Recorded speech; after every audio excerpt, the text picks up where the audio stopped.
Hey yo, how's it going?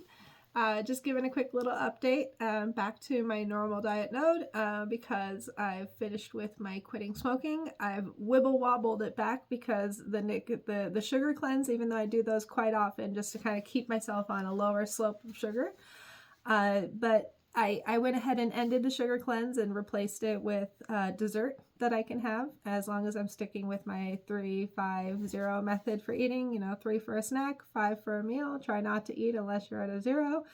And of course, this is like general. Like if you do this on more days than you don't, you'll probably have a better chance. It's not like an everyday thing.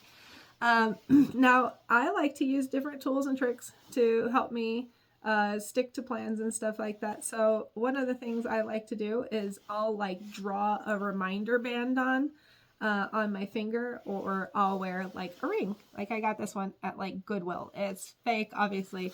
It only fits on my thumb. But when I look at this ring, it reminds me of whatever anything I want to be reminded of is. In this case, it's reminding me not to eat improperly. And at the end of the day, I get to reward myself with a little treat. Now, I put sugar back on the table partially because I never really intend to take sugar completely off. If I was doing a cleanse like that, I would also be taking out carbs. I'd be going full keto. I'd be doing something so I could go into a full-on cut. I did say that I wanted to go on sugar cleanses unless I was under 150, but I feel like that move has been a little harsh for the food noise issue. And it's actually a lot better if I just work on my overall calorie reduction. So putting sugar at the end of the day after any other possible food, making sure I've got my little reminder on me to snack right and to eat right, because it's just mindless munching, not really something that I need that's causing me to eat this food. So I just have this, this ring to remind me if the food noise pops up.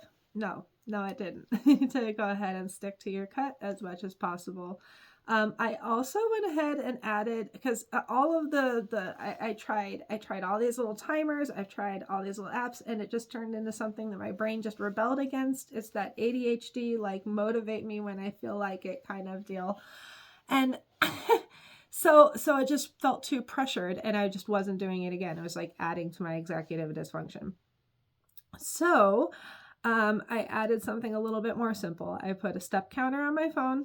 I did not put 10,000 steps on it. I put 6,000 steps on it. My little 15-minute walk takes care of 3,000 steps. So if I'm short on my steps for the day, I might have to take like another walk and that would take care of it. So it's very, very low stress, but it's something that I can add consistently. And it allows me to, work out, burn some calories, move my body, get loosened up, move that fascia around and stuff like that. And then the whole point of that too is I think the 10,000 steps a day is supposed to be kind of its own program. And again, people give you all these tips and it's like, well, are you doing exactly what they're doing? Then you probably don't want to listen to the tip exactly like they're saying,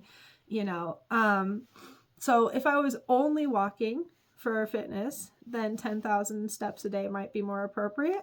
But as I'm also doing all these calisthenics and working on all my body work and stuff like that, I feel like it's actually not.